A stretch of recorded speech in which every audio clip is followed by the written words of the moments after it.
আসসালামু আলাইকুম। আপনি সাদিয়া? ওয়ালাইকুম আসসালাম।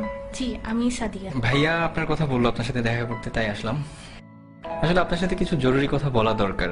এই মুহূর্তে আমার তেমন কিছুই নেই, চাকরি নেই, পড়াশোনা মাত্র শেষ হলো। সুতরাং বুঝতেই পারছেন বিয়ের জন্য যে একটা মানসিক প্রস্তুতি, তার কোনোটাই আমার নেই। আর আমি জানি ভাইয়া আপনাদের ফ্যামিলিকে অনেক পছন্দ করে, এই জন্যই ভাইয়া চাই যে আমি আপনাকে বিয়ে করি। জি, আমিও তো তাই চাই। আসলে আমি আপনাকে কি বোঝাতে চাচ্ছিলাম আপনি হয়তো বুঝতে পারেননি।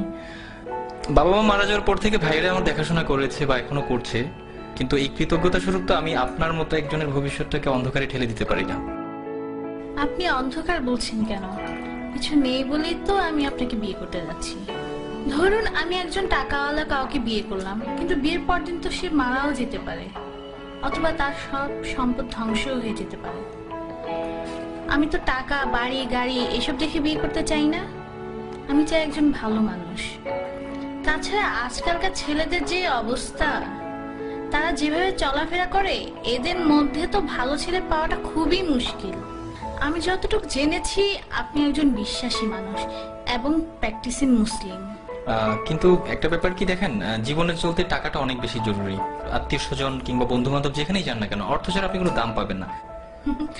আপনি কি মনে করেন যে এই ইটের জেলখানার ভিতরে সুখ আছে?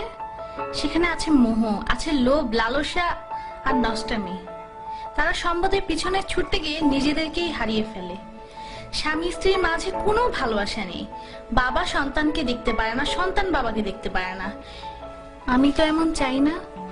আমি চাই একটুকু জান্নাত, যার তুলনায় এই দুনিয়ার সমস্ত সম্পদ খুবই তুচ্ছ। আমাদের বিয়েটা ছিল খুব সাধারণ। মসজিদে গিয়ে বিয়ে করলাম, এরপর কিছু জিলেপি কিনে গরিবদের মাঝে বিলিয়ে সারাদিন দুজন মিলে ঘুরলাম।